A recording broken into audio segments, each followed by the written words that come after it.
All right, I'm going to try again. I'll see if I can do this right-handed with just one hand. And I'm going to get in there. And now I'm going to pry and row. You just don't want to row. Sorry. Here I've got it. That pig will let me alone. This is a perfect example. I don't need this. This might confuse the issue. But I better do it quick for you. So I'm going to lift and row. You see what I'm doing? And that's, a baby could do that. I can do that with my little, I'm doing it with my little finger right now.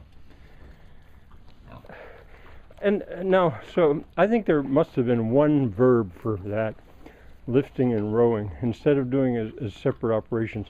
I'll have more to say about that, I think, later.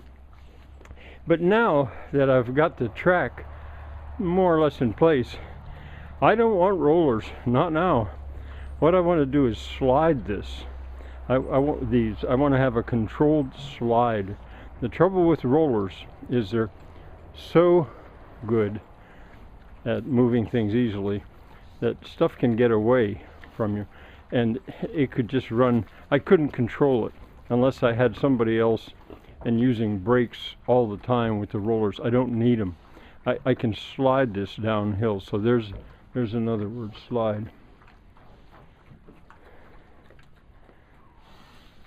Hard to imagine working without animals all around me. That's the way I like it to be. Welcome to the soiree. That's Molly drinking from the spring, which is now running straight through the barn. See the water coming there? You can probably see the ripple. It's spring water, really. I mean, it's hardly clean. But there's that spot to drink, and now there's this spot to drink as well.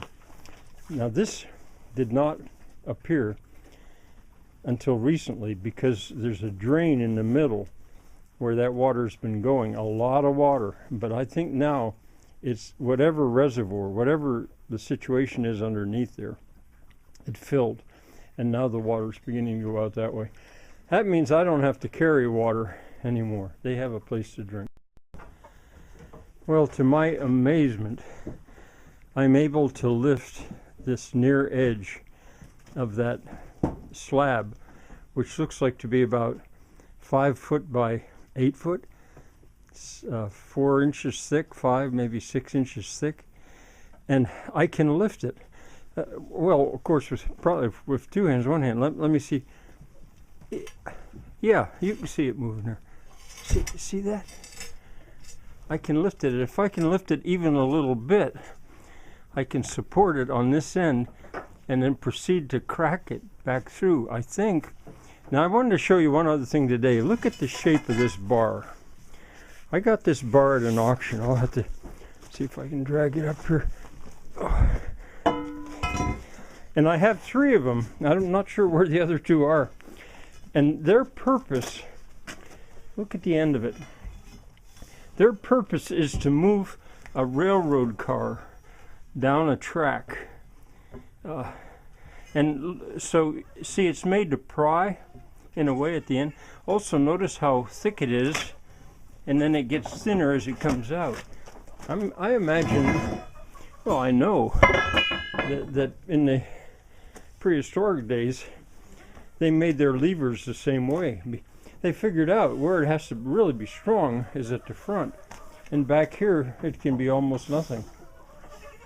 Well, how about that? I thought I might have to actually get out some hydraulic jacks, which would have been fossil fuel assisted then with the oil and the machining and stuff. But this is still all being done with levers, fulcrum, rollers, tracks. All right, I think I'm going to call that a day here and take the pigs back down soon. There comes a little, that's Trip over there, and I let her out. She wanted out. With the pigs around here, I wasn't sure she'd be safe. She clearly is and feels safe, and her mother too.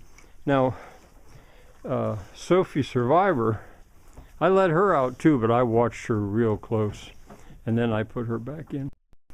I'll tell you one other thing before I quit here. Now that I saw I could lift that, I'm going to take this piece out before I cut that one, because this is free from natural cracking. Well, natural from the freezing water cracking. I was going to leave that in case I couldn't remove this. I'd have a square side here, but now I think I can take it all out. All right, I'll try again. Bye for now.